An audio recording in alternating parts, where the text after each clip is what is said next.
Okay. Ang atong topic karon is about parts of the Mass. Okay. Parts of the Mass and its meaning. Sa una, isa ko ani, sa nagasulti nga, I don't want to go to Mass, I don't get anything out of it. Sa una, yung anak ko ka dili ganahan sa magsimba kay ang akong pamilya kay very devout religious man ang pamilya namo, simba out of obligation, pero one ng outstanding member of the church, meaning always out and standing. Bisag na ay lingkuranan sa sulod, dili mo sulod dito sa gawas niya magtindog. Magsige tanga-tanga dito. So, kadaghanan mo na isulti, no? Wa man tayo makuha, man tayo madaw-daw sa misa. And then, ang rason sina, nga nang wa tayo makuha, because wa man tayo gidala sa sulod sa misa. So, dapat na aday tayo dalon. Wala tayo, unsa may dalon na to? Information. Wa tayo knowledge about the Mass, that's why wa tayo makuha. Parehas ra guna siya sa sa football. Kung mugawas ang football, American football sa cable, maganahan ta mo tan-aw, ato ginaibalhin kay mo ta kasabot. Wa man tay knowledge, we cannot get anything out of American football because we don't have any knowledge about it. Pero sa basketball, kabalo man ta sa rules, kaila pagani ta sa mga basketball players, kabalo ta sa ilang mga story. Kuan kita, ganahan kaya ta because we have knowledge about it. Same as with the Holy Mass, no? Tapos ang sulti pa sa atong mga igsuon sa ubang sikta, the Mass is full of man-made ceremonies not found in the Bible. And then we thought nga katong worship service sa ubang sikta mo to'y tinuod kay they are preaching. They are centered on preaching of the Bible. So, abi nato sila mo'y tinuod. But first of all, the Mass is purely scriptural. So, let us remember that. The Mass is purely scriptural. According to Father Chris, it is full of scripture passage, ang Mass. More scripture than any Protestant worship service, actually. Kung mahibawan lang daw nato, ang tanan nga part sa Mass comes from the Bible. All the prayers comes from the scripture. Tapos, yung isa pag yun, the Mass is so boring. Sa una, sawa pa kayo ko nakasabot, kasabot sa katikism, yung kung anong dili man ta moawat sa mga Protestante nga bibo sila, very warm, fellowship ang ilaha, naikanta-kanta, ang ilang kanta, dili boring, nga tuwa balik-balik, nga nung murag soli man kayo man nagsinauna, nga dili man ta mo update ng mga banda, keyboard, drums, nga di man ito awaton. Pero pagkasabot na ako, no? Ngayon ko, wala gid ay dapat ilisan, no? It is already perfect as it is. Man akong sulti sana, I wish it could be more lively and entertaining like what the Protestants do. Pero pagkabalo na ko, unsay meaning, nakasabot ako nga nindot ra gid ay ang atong Santos nga misa because ang nag-design niini ang atong Ginoo. The Mass, in the first place, is about giving worship to God. So, the worship of God is the main purpose of the Mass. To give glory, to give honor. So, segunda na siya ang to study, to learn. Segunda na siya. To be inspired. No?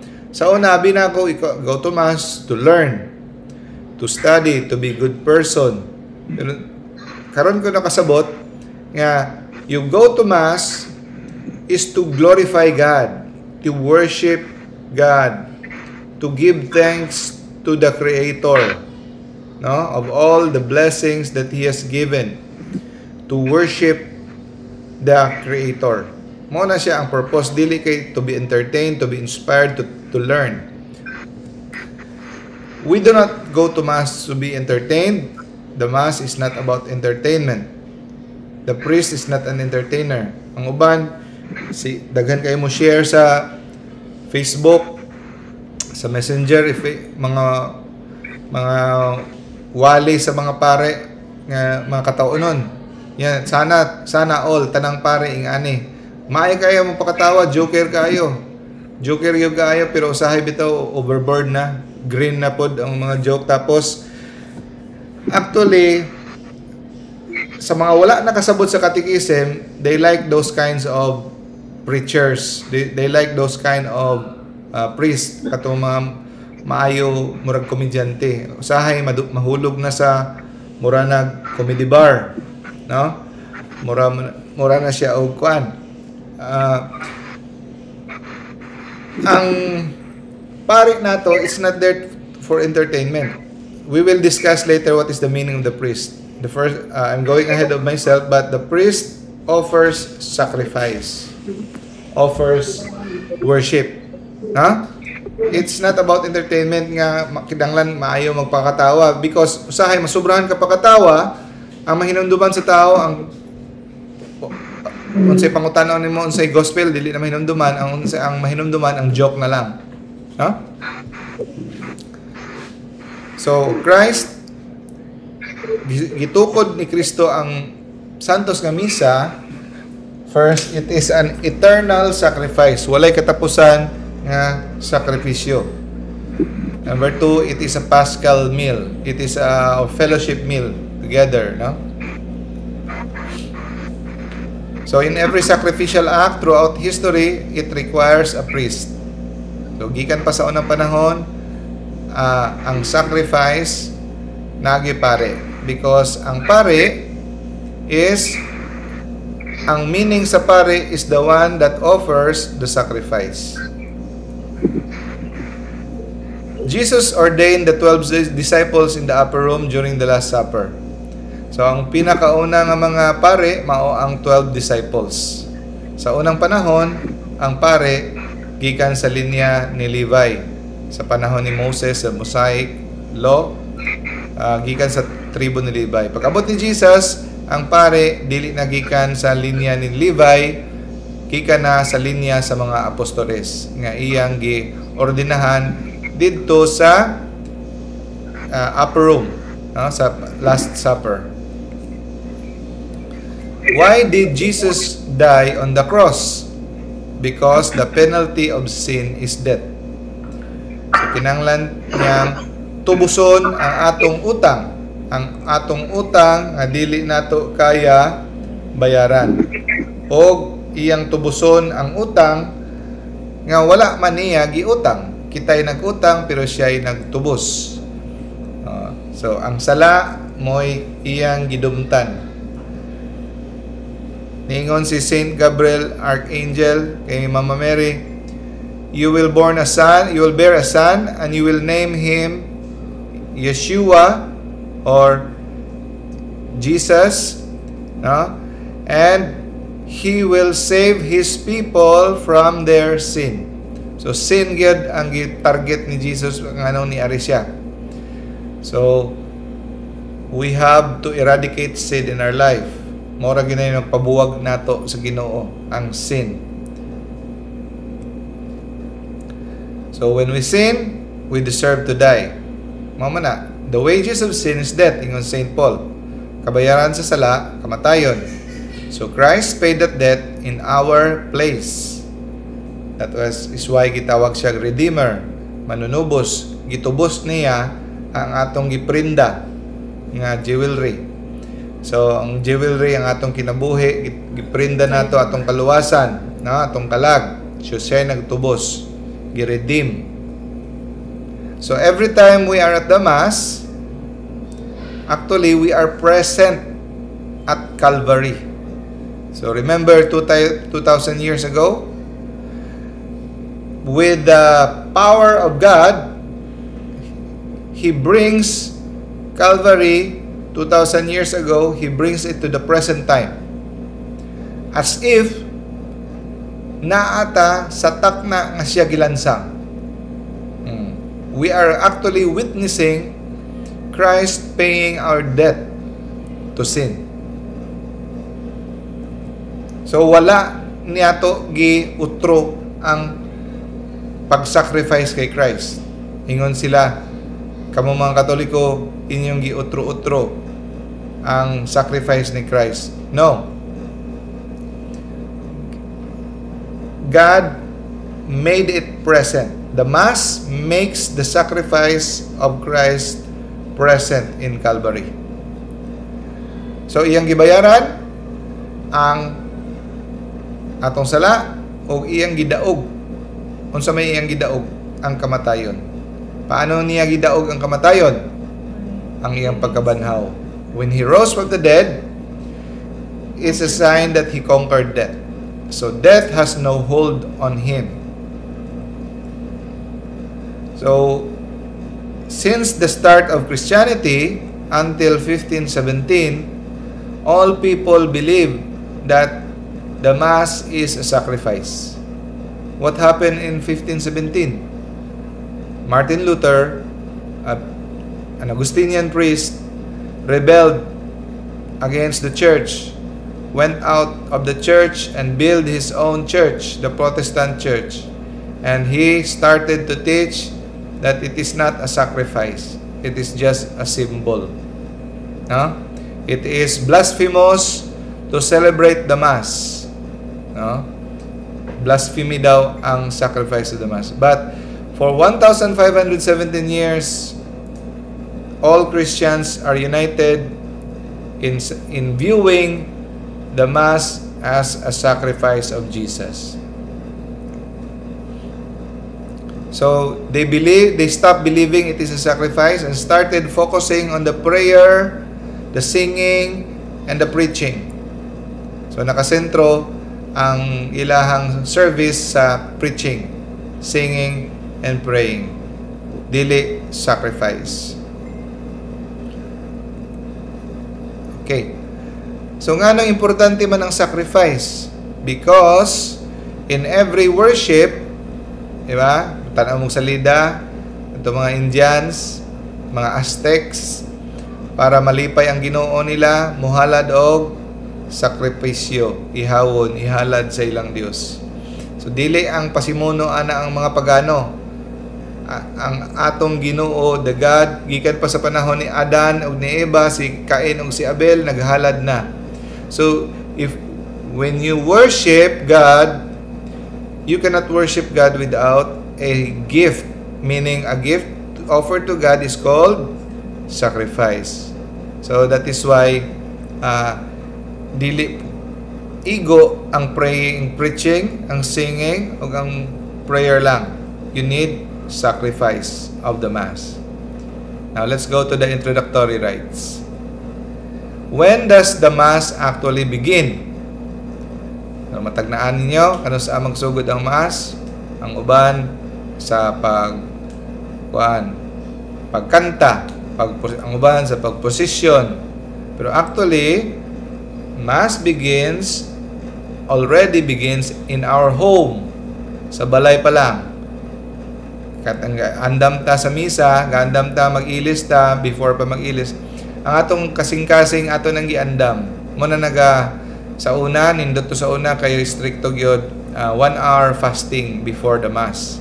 Tapos karon gi-relax na 1 hour fasting before the communion. Pero sa una, before the Mass, 1 hour.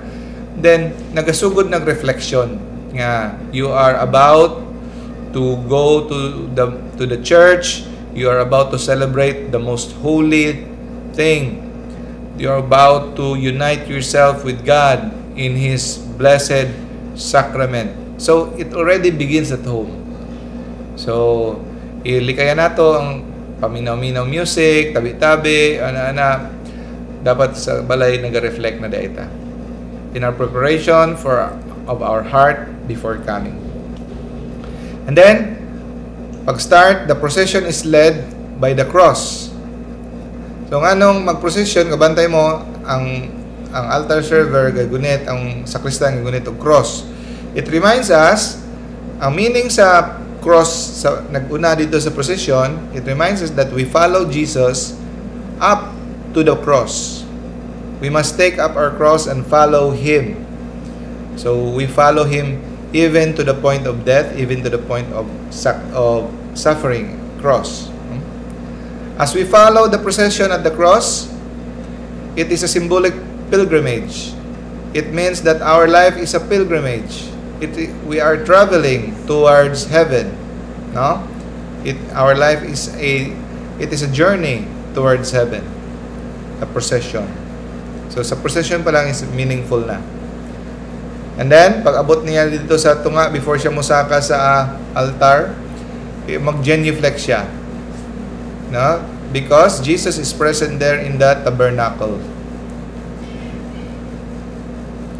So kita dapat ang genuflect, you bring down your one knee, no? It is a beautiful custom preserved by the Roman Rite.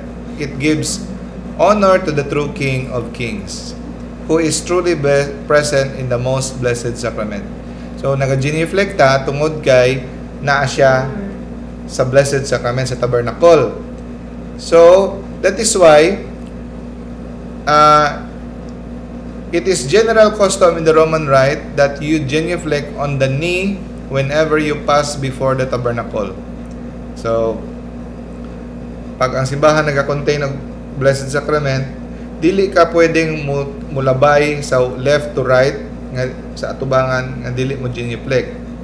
Genuflect gyud dili lang kay bow.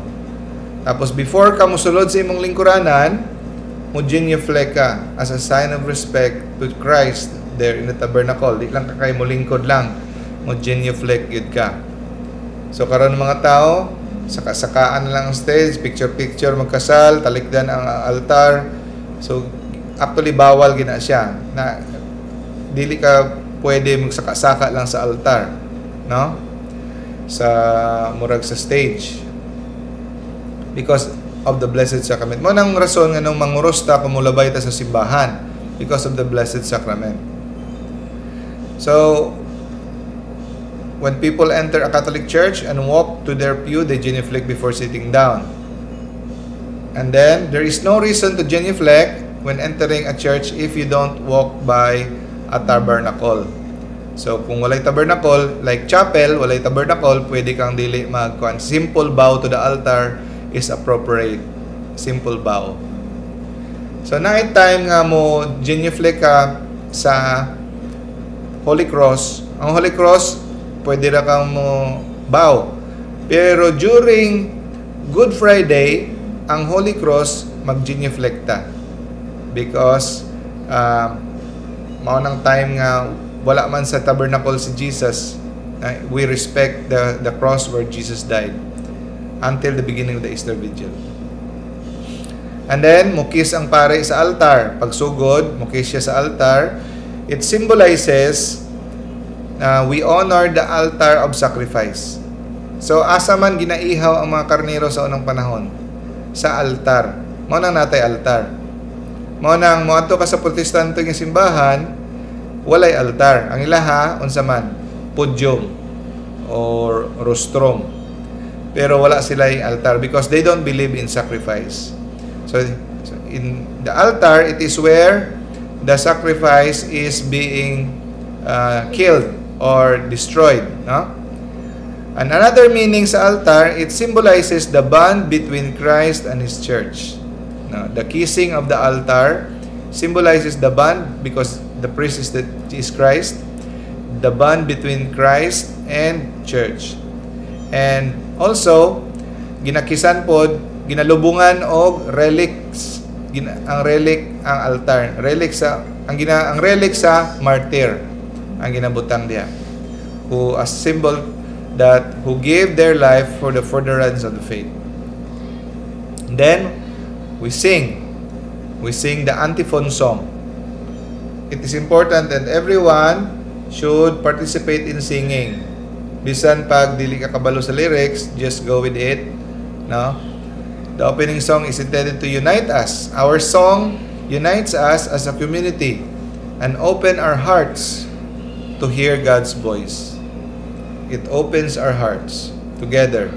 It unites our personal prayer to our communal prayer. Singing is important. He who sing praise twice. Ingon si Saint Augustine. So, doble ang grasya sa atong pag-ampo kung kita nagakanta. And then, the priest officially begins with the Mass with the sign of the cross. Name the Father, the Son, and the Holy Spirit. So the sign of the cross has been around in the early church. Matthew 28:19, ingon si Jesus, "Go therefore, make disciples of all nations, baptizing them in the name of the Father, and of the Son, and of the Holy Spirit." So, mga ingon nato mga igsuon sa ubang sikta. Usara ang Ginoo dili tulo, no? So, pakitaan ninyo sila ni ining verse, Matthew 28:19.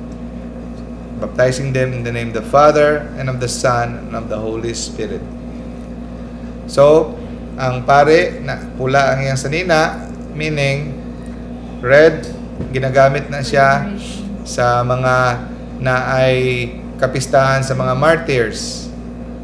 Kung ang pista sa Santos gipatay, pula ang iyang sanina, o sa panahon sa Pentecost, pula pod, symbolizes the fire of the Holy Spirit, and also the passion of our Lord sa Good Friday, pula.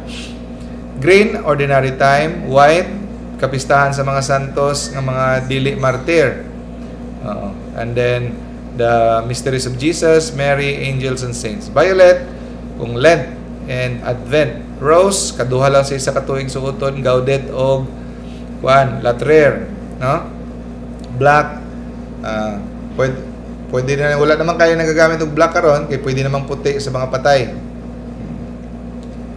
And then we make the sign of the cross because we are naming God.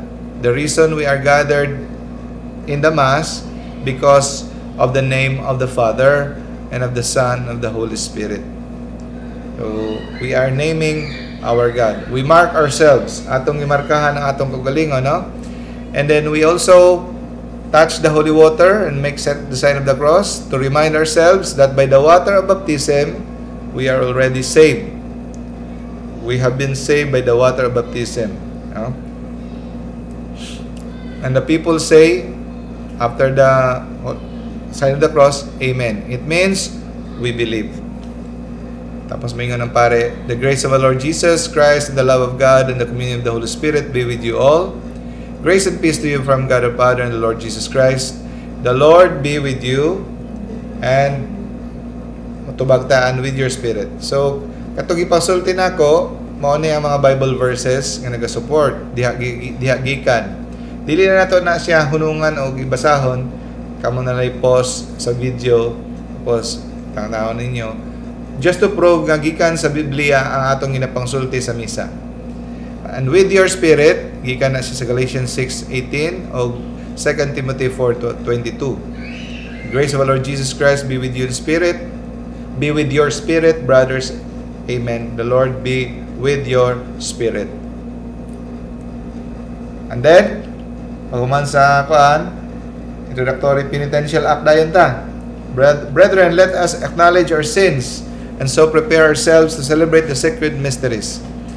So, before we celebrate the mysteries, kinahanglan limpyo ta. We have to acknowledge our sins. Parehas gud pod sa gibuhat ni Saint John the Baptist, kanang gipauna man si Saint John the Baptist before moabot si Jesus. So to prepare the way, unsa may gibuhatin sa Saint John the Baptist, namunyag para for the forgiveness of sins, repent and believe in the gospel. Ingon si Saint John the Baptist, you have to repent first. So kinahanglan remind kita nga before we unite ourselves with Christ, we have to repent, rid ourselves of sin. We are invited to call to mind our sins to prepare ourselves to celebrate the sacred mysteries. 1 John chapter 1 verse 9, if we acknowledge our sins, He is faithful and just and will forgive our sins and cleanse us from every wrongdoing. So kung kita mo angkon sa atong sala, pasayloon kita sa atong Ginoo. Pero kung kita moingon wala tay sala, kita ingon St. John bakakon. Ug ang kamatuoran wala ka nato. So followed by silence. Tagaantag pila ka seconds nga pause para maghinumdum sa atong mga sala. And then the invocation of God's mercy. So sa penitential act, automatic ang atong mga venial sins, if we are sorry for our sins, kung pag-ingon sa pare nga let us call to mind our sins, nga wala galutaw atong hunahuna, nagunahuna ta sa atong mga sala, nga itag pasaylo, automatic mapasaylo sa penitential act. No? Pero ang mga mortal nga sala, dili mapasaylo. Venial lang. Mapasaylo ang atong mortal dito gyud sa separate sacrament nga gitukod ni Kristo. Ang Ginoo nagtukod og sakramento sa kumpisal para mubuhi og patay. Dili man makabuhi og patay ang santos nga misa. Ang mga buhi ang maka-attend sa misa. Naa siya gitukod mulalis na bitang uban, na uban nga mga liberal nga mga theologians, mga pare. Okay lang dapat bisag na kay mortal sin, okay lang mga lawat, okay lang mo mudawat kay Kristo sa pagpangalawat because ang mga makasasala, ang ilang rason, ang mga makasasala gikinahanglan nila si Kristo. No. So, kung paminahon nimo murag sakto ilang rasyonale, no? Gikinahanglan si Kristo. So, ang tubag diha nganong nagtukod pa man si Kristo og kumpisal.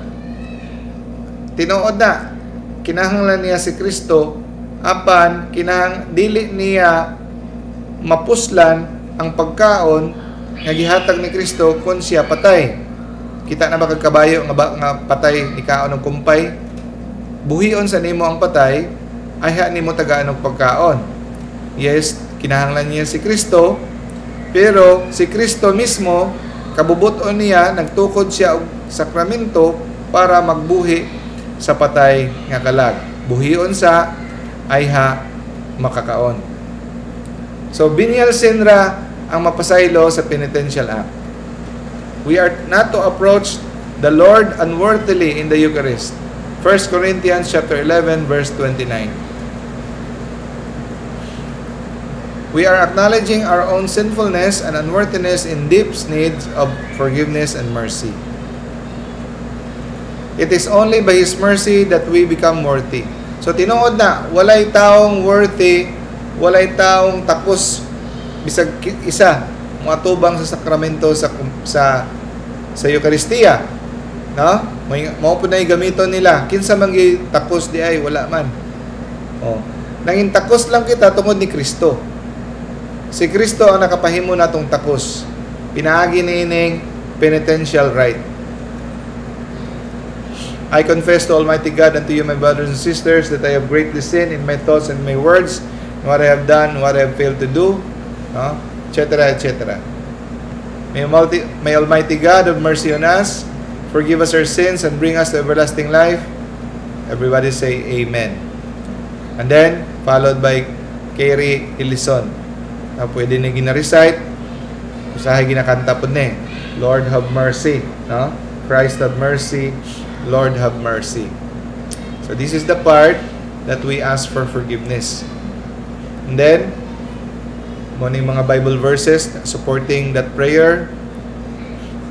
And then we sing, Glory to God in the highest. Gloria in excelsis Deo. No? So this part, we praise God. We adore Him. We adore the Father. We adore the Son. We adore the Holy Spirit. We praise you, we bless you, we adore you, we glorify you, we give you thanks for your great glory. So, mo nang apat ka purpose sa misa. Adoration, contrition, no? Thanksgiving, and supplication. Just like an ordinary prayer, always upat. Adoration, thanksgiving, supplication, and forgiveness or atonement. So kining Gloria in excelsis Deo karaan na kay ni kanta mao pa ni ang kanta nga gigamit sa mga anghel dito sa manger katong pagpanganak kay Jesus. It is the prayer that the angels sang at the birth of Jesus. No? Tingnan siya. Glory to God in the highest, and on earth peace to people of goodwill. Muna isulti sa angel. Muna yung mga Bible verses. So it gives us a chance to praise the Father, the Son, and the Holy Spirit. So let us participate in singing glory to God. And then the collect. Ang collect, it is the prayer that said by the priest nga ginapabagay sa tema sa misa or the purpose of the mass which is being offered on a collect. Then we go to the liturgy of the word. Mana ang introductory rites, liturgy of the word. We sit down and then we listen to Jesus speaking through the scriptures. So, ang nakanindot daw sa scripture is God is always speaking to us. We could read the same passage over and over again, it will always speak something fresh to us. So, napansin nyo, kapila na nato na nadunggan ang mga scripture passage yung inabasa sa Biblia. But, because the Word of God is a living Word of God, buhi, bisag kapila nato nadunggan, it will always speak to us something fresh. Nabitawng nakadungog ka kani nga passage, pero na po kayo nasabtan nga lahi na pud nga anggulo, lahi na pud nga angle. Ma-apply nimo sa imong life. If you're attentively listening, open your hearts to the Holy Spirit. The Holy Spirit will infuse knowledge, deeper understanding about that passage, about your life, about another meaning. Every time we listen to the scriptures, if we open ourselves, our hearts, we will recognize God is speaking. Not because that passage is interesting, bisag dili pa na siya interesting, but when the Holy Spirit speaks to us, we will be inspired. The first reading usually comes from the Old Testament. Usually, the Old Testament reading and the Gospel reading is paired up together. Kung mapansin ninyo, ang Old Testament ang Gospel reading naa siya correlation. Dili na siya random nga gipili lang, nagi na siya correlation ang ilang story. Mo na gitawag nga typology. Because the Old Testament prepares the way for Jesus. And Jesus opens for us the fuller meaning of what was in the Old Testament. That is what you call typology. The study of Old and New and its relationship. Mga insulti ni St. Augustine, the New Testament is there already hidden in the Old Testament. And the Old Testament, the meaning of the Old Testament is revealed in the New Testament. The fuller meaning of the Old Testament is revealed in the New. Just like Jesus is the Lamb of God. In the Old Testament, they slay a lamb, but now in the New Testament, ang kanang lamb di ay, the fuller meaning is Jesus is called the Lamb of God who takes away the sins of the world. And then, after the first reading, responsorial psalm. Ang responsorial psalm, it connects the first reading and the second reading. And the second reading comes from the New Testament, comes from the letters, the epistles, usually by St. Paul. So, sa responsory, sa Psalms, responsorial psalm, we are involved. We naatay turn to respond,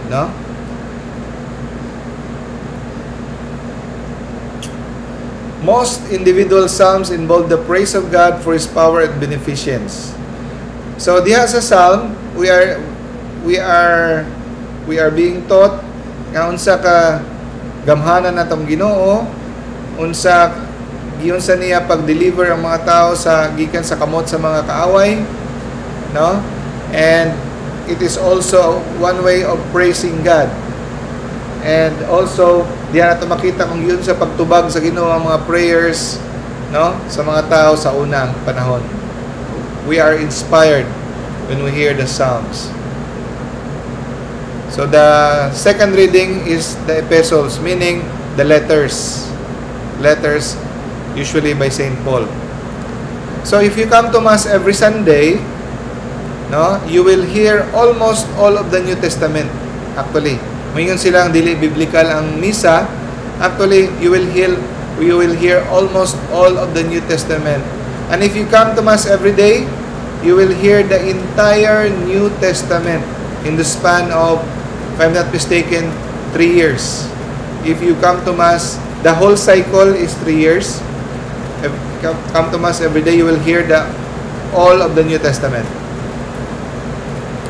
So after the second reading, we stand up for the Alleluia or the Gospel Acclamation, the Song of Praise.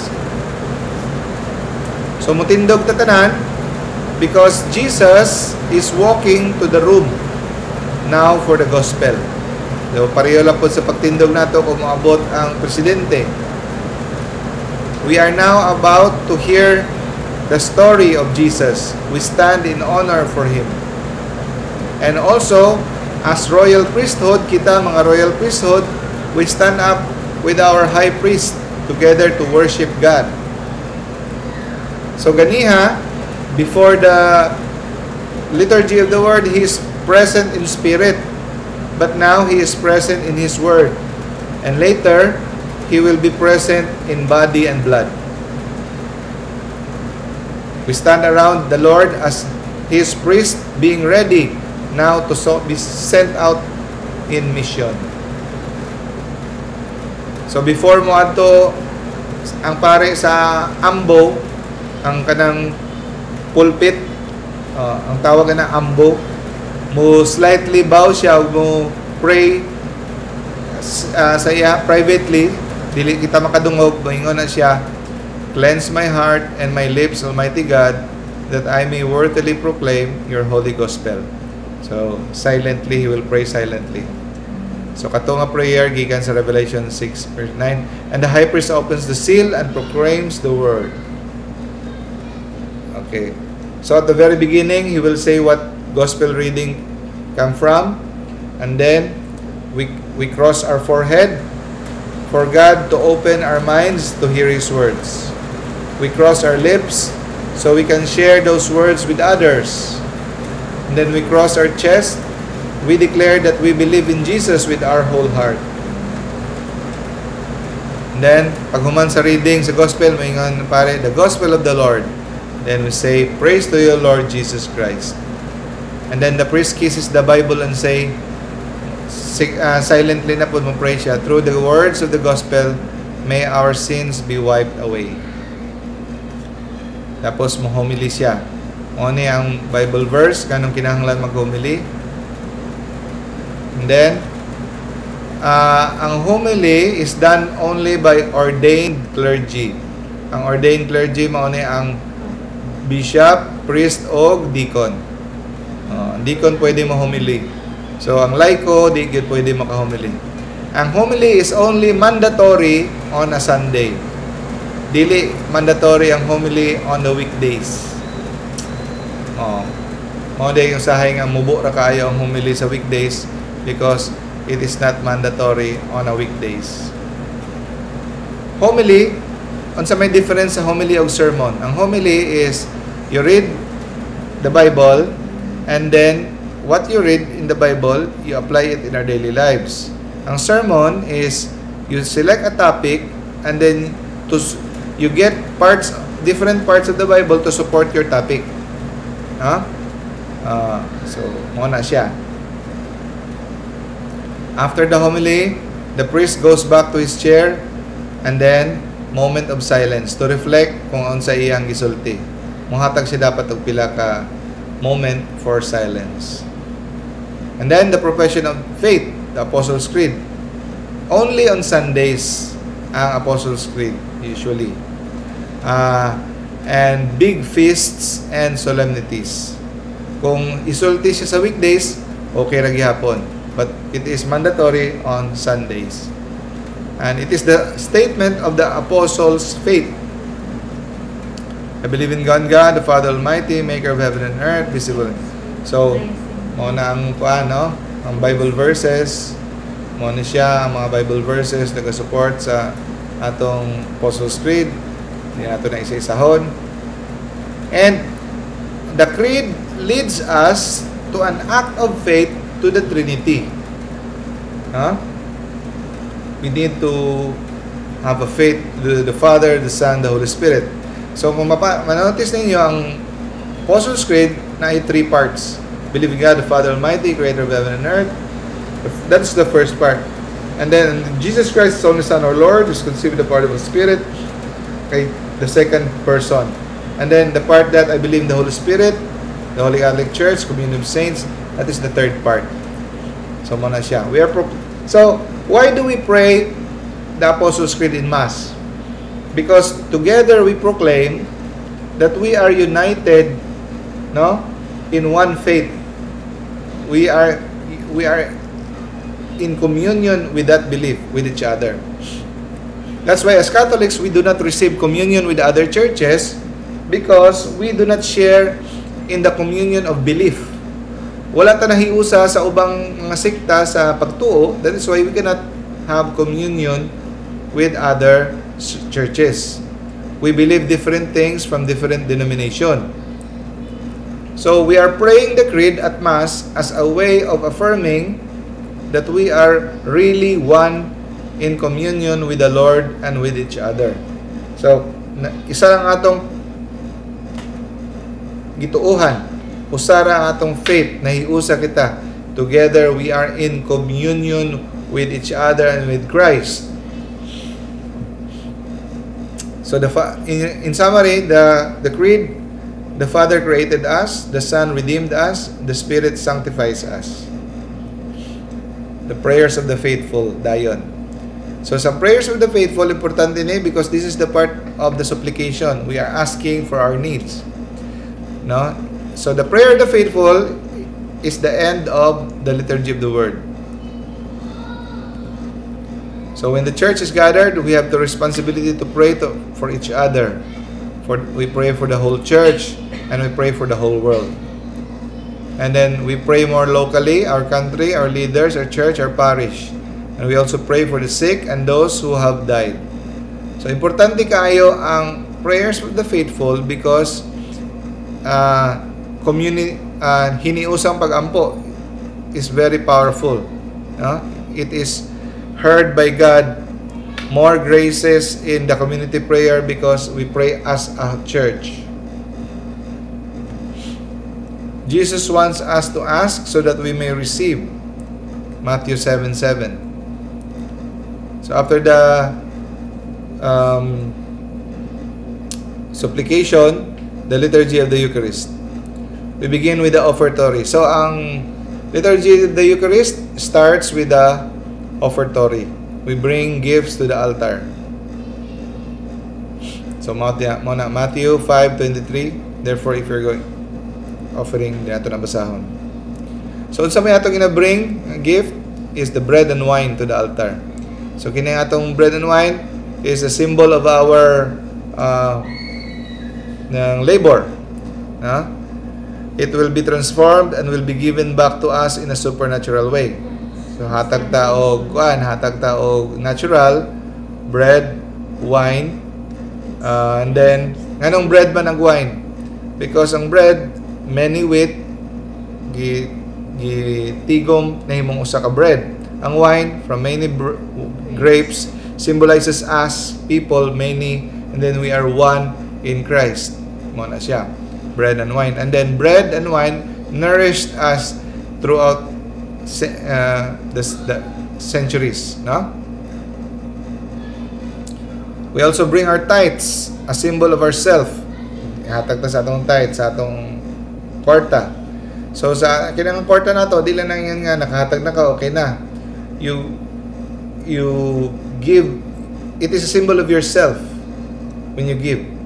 So dapat kauban ang imong prayer when you give. You give your will, your life, the fruit of your labors. So kana imong kwarta, fruit of your labors pa na, no? So it is a sign that you are trusting God to provide our needs. And then you bring everything to God, even your cross. We plant our little crosses. So that's why we bring something to Mass. We bring our crosses and we plant it beside the big cross of Christ. We plant it, no? Every one of us have cross. Ang mga cross meaning sufferings, inconvenience, problems. We bring our cross. Ato mga challenges in life, no? Mga sickness, mga nagpasaway ng mga anak, atong trabaho, we bring. So, atong bana. He then transforms our crosses as blessings. We bring our crosses and then He transforms it as blessings. And then, also, a mystic, one of the mystics, nalimutan ko sa ngalan, told us that during offering, our guardian angels, each of our guardian angel during the Mass goes forward to the altar and kneels and brings forth a vessel containing our prayers. So dapat na iunod ang atong vessel sa atong guardian angel. And no? The prayers that what we have put into it. So, during offering, dapat dili ta absent-minded. Dili ta mamantay kay murag ang uban offering amo na yung time nga makapananaw tan-aw ta walang tuo mamantay. No, this is the part that this is the part that Jesus is going to offer Himself to the Father as a gift for worship. He is offering Himself. I am presenting myself as an offering. And now, as He is about to offer Himself as an offering, He brings Him with us. Ang tanan natong mga dapat mo pray tag, I give to you everything, every breath that I take, every step that I make, no? I give it to you. Lord, I offer myself to you. So, we bring all our gifts to Jesus. So, si Jesus ang magdala, mag-present sa atong gift kay God. No? So, put your hopes, your dreams, your pains, even your sorrows, your joys into the vessel of the guardian angel, and it will be transformed and have your life be transformed on the altar. Mo na nga ningon sa Saint Padre Pio, if we only knew how God regards this sacrifice, we would risk our lives to be present at a single Mass. Pwede natong isugal ang atong kinabuhi para lang maka-attend sa isag usa ka misa. Kung nakasabot lang kita kung unsa ka bililhon para sa Ginoo ang usa ka misa, no? And then during offering, the priest prepares the table, the altar. So below the chalice na nakalatag nga puting cloth that is called corporal. So ang corporal musalod siya sa body and blood. Ang chalice contains the blood, gisalod niya. Ang gahi nga murag tela sa ibabaw, cover mao na siyang pal. O kanang gabitay nga murag trapo, that is purificator. So ang corporal symbolizes the cloth that is used to wrap around the body of Jesus, the tomb. That's the corporal. So any particle of the Blessed Sacrament that may fall, it will be captured by the corporal. Dili siya maadto lang sa altar cloth. Huh? And then the priest will take then the bread and then bless it. He will bless it, saying, "Blessed are you, Lord God of all creation. Thanks to your goodness, this bread we offer, fruit of the earth, work of our hands, it will become the bread of life." Usahay kinakanta, di ba? And then we tubagta, "Blessed be God forever." And then mao ni siya ang scripture verse kung nasa gikan sa Bible ang kanang prayer. And then makita mo duha ka glass bottles. Ang ngalan na is cruets. Okay. Ang meaning anang cruet, water ang isa wine, no? So mububo sila og gamay nga water and then wine. Meaning mo na siya ang the divinity of Christ and the humanity of Christ. Mix. So the divinity of Christ is the wine and the humanity of Christ is the water. And then it will be mixed in the chalice, no? It symbolizes the unity of the humanity and the divinity of Christ. So once ma-mix na din, hindi mo pwede ma-unmix. So si Jesus Christ, when He entered earth, when He entered our world, ang iyang divinity ni-mix na sa atong humanity and it will never be separated ever again. So now He is in heaven, His humanity is with Him. The divinity of Christ will never be separated from His humanity. So the mixing symbolizes the unity of Christ also and His church. The unity of Jesus and His church. Jesus is the wine and the church is the water. And then He will bless the wine. Ganiha the bread karon ang wine na pud ang iyang i-bless. May isulti sa pare, "Blessed are you, Lord of God of all creation, for through your goodness you have received this wine we offer you, fruit of the vine, and the work of human hands. It will become our spiritual drink." And then we say, "Blessed be God forever." And then, with humble spirit and contrite heart, may be accepted to you. Tabunan ang, paghuman og bless, tabunan na siya. For purpose, kakadili masudlan og mga bugs or ok. Kay once, makuha na siya, ma-bless, dili na pwede nga kung naay musulod nga mga ok utanga o lang nga ukwaon, imnon gina siya. So nahitabo na kay Father Chris Aylar, wala dili siya kuan kaayo particular sa pagbutang og pal, naay ni sulod nga bag. So siya may celebrant, nang tinudlanay sila sa pare, siya nakainom kay siya may celebrant, inom gyud tanan pati ok. So wash away all my iniquity. Tapos, mulingi siya sa iyang altar service, hugasan ang iyang kamot. Ang paghugas sa kamot, musulti siya, "Wash away all my iniquity and cleanse me from my sin." Manay purpose sa paghugas. Unsa may naitabo during hugas? It is a symbolic cleansing. His sins will be suspended. So kung na siya ay, bisag unsa sala niya, mortal sin man, it will be suspended. Meaning, dili ma-erase, it will just be suspended. So that he can confect the Holy Eucharist. The Eucharist which is so holy. So in meaning, bisag unsa ka dautan sa pare, bisag unsa ka grabe ang sala, ang Holy Eucharist nga iyang ihatag sa ato is valid because of the washing. And then we stand up and then we say, "Pray, brethren, that our sacrifice and yours," meaning sacrifice, our gift to God. "Pray that our sacrifice and yours may be acceptable to God, the Almighty Father." May the Lord accept the sacrifice at your hands for the praise and glory of His name, for good and the good of all His church. So Christ brings our gifts to the Father. No gift will be acceptable without Christ. So that is why, ang uban dili mo simba. Diri lang ko sa balay, mabasa lang ko Bible. Ato lang ko sa kuta, madagkot lang ko kandila. Are you worshiping God? No. Dili ka makasimba sa Ginoo nga walay sacrifice. Sa kuta, okay man ang musindi ka, okay man ang mabasa kang Bible. Pero that is not the worship that God wills. No gift will be acceptable without Christ. And Christ is offering His gift in the Mass. The priest prays over the blessing. No? So, hindi natin nabasahon because we are out of time. Preface of the Eucharistic prayer, "The Lord be with you and with your spirit." Mga na yung mga Bible verses. Let us give thanks to the Lord, our God. It is right and just. Okay. So, kay kinsa nato gina-offer ang Mass? Sa Father. Kay God the Father. Dili kay Jesus. It is to the Father we offer the Mass.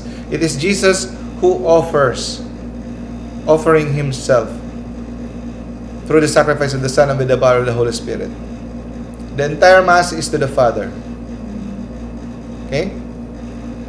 And then, tawa na ito na. Holy, holy Lord God of hosts, heaven and earth are full of your glory. Hosanna in the highest. Blessed is he who comes in the name of the Lord. Hosanna in the highest. And then we drop to our knees. Muluhod ta during the consecration. In the consecration, it is here where Jesus is slain in the cross. Diri siya namatay sa cross. This is the part that Jesus is being killed. This is the part where the lamb is being slit in the throat. This is the Lamb of God is being slain. We consecrate.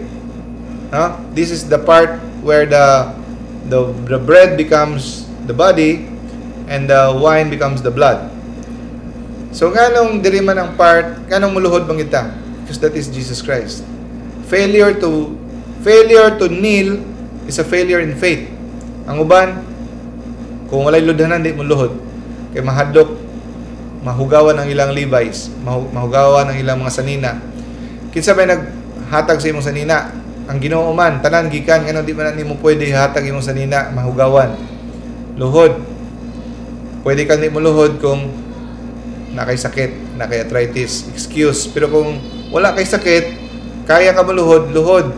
Ayaw dili ka muluhod, dili kay tungod lang sa mahugawan kay way ludhanan.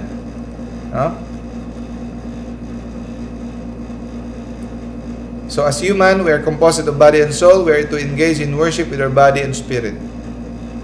And then, in silence, God speaks to us. Eucharistic prayer. And then, papansinin niyo ang pare mo, tabunan niya sa iyang kamot ang chalice. Pag maingon siya. Ang tawag na epiclesis. He is calling down the Holy Spirit. So, we are calling down the Holy Spirit to bless and transform the bread and wine into the body and blood of Christ. So, bingon siya, make holy therefore these gifts, we pray, by sending down your Holy Spirit upon them, like the dewfall, so that they may become the body and blood of Jesus Christ. And then, that is why, ang mga pare, lalaki, because the pare is the persona Christi. He is the representative of Christ. And Christ is a man.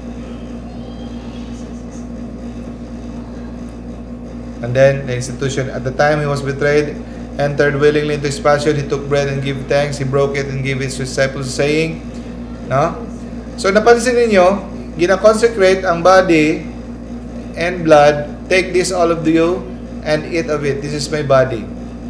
And then, after the supper is ended, may nga na po siya, take this all of you and drink from it, this is my blood. Nganong wala man gisulti ni Jesus, take this, this is my body and my blood. Anong separate man? Because it's a symbol of death. When the body is separated from the blood, it means the person already died. Kaya wala naman nag-uban ang iyang dugo sa iyang lawas. So, this is the part that Christ died. This is the part that we also die. We die in our old self. And then, Jesus died for all, but you have to accept the gift to avail the gift. So this is where the transubstantiation happens. When Jesus says, this is my body, that is the time that it's no longer bread. This is already His body, literally. When He says, this is my blood, this is the time that it became really the blood. So, anamnesis, take this all of you, do this, means do this in memory of me. So in Latin, anamnesis. Remembrance. Hindi lang kay i-remember na to siya. Ang meaning sa anamnesis is just not a memory recall. It is bringing Him present. Now. We are bringing the event in front of us now. Okay?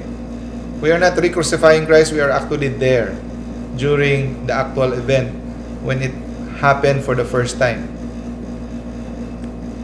So, Pope Benedict XVI nangingon, when you come to Mass, the roof of the Mass opens up and then the angels and the saints ascend and descend. It is the time that heaven and earth are connected.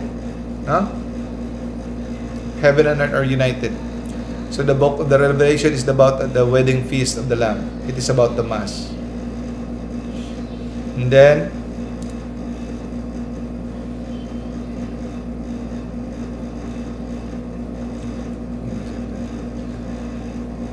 through Him, nagaluhod pa man ta diha, no? And then this the concluding doxology of the consecration. Through Him and with Him and in Him, O God Almighty Father, in the unity of the Holy Spirit, all glory and honor is yours forever and ever. Amen. So, atong great Amen na to, tulo ka Amen. Importante kayo ning part because this is very meaningful nga tanan kita nagikan sa Ginoo, mubalik pud kita sa Ginoo. No? We became from the Father, we became broken, we've been redeemed by the Son, and we are being brought back to the Father again. So, that is why the Mass is the perfect prayer. And then we pray to our Father. So, in the Our Father, only the priest should do the posture of orans. Orans posture, ng open hands. So, kita ang mga laity, dapat closed hands.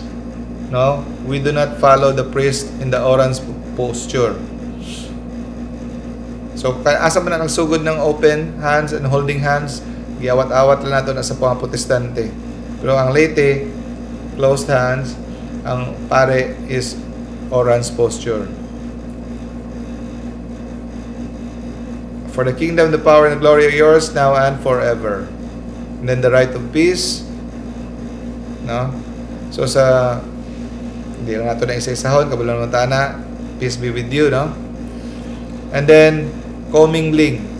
Babatay ninyo, ginabuak sa pare ang ostya, tapos butang siya og gamay nga part, no?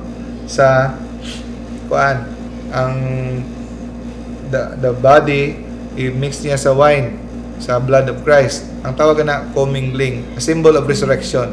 This is the part that Jesus Christ resurrected because the body is again united to the blood. So nag-resurrect siya. And this is the part that we are also resurrect with Christ. If we die with Christ, we resurrect with Christ. So we die in our old self, we are now a new person. So if you attend the Mass, you are just like attending a recollection, a retreat. You die in your old self, you're alive again, a new person. Lamb of God, you take away the sins of the world. And then private prayer of the priest, may the receiving of the body and blood of Jesus Christ not bring me to judgment and condemnation. Mo ni private prayer ni sa pare, di ta kadungog. Mingon siya, may the receiving of your body and blood, Lord Jesus, not bring me to judgment and condemnation. Nganong musulti man ang pare? Because delikado kaayo nga you receive Jesus, kinahanglan mukaon man gid sila. Mukaon man gid sila sa Holy Eucharist. Ang mga pare, di man pwedeng di na sila mukaon.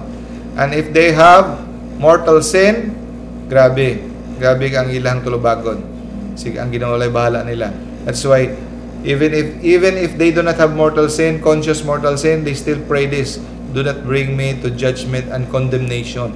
Because delikado kayo nga mo receive ta in mortal sin nga nagasigi tag pangalawat. And then the communion, may nga ng pare, behold the Lamb of God, behold Him who takes away the sins of the world. Blessed are those called for the supper of the Lamb. Lord, I am not worthy that you should enter under my roof, but only say the word and you shall be healed. So, prayer of the centurion ka na siya sa Luke chapter 7 verse 6 to 7. So, dili na matanggal ang imong mortal sin, ha? Venial sin lang. Lord, I am not worthy. Nagkapakita sa atong humility. No, none of us are worthy. It is Christ makes us worthy. But you have to confess if you have mortal sin.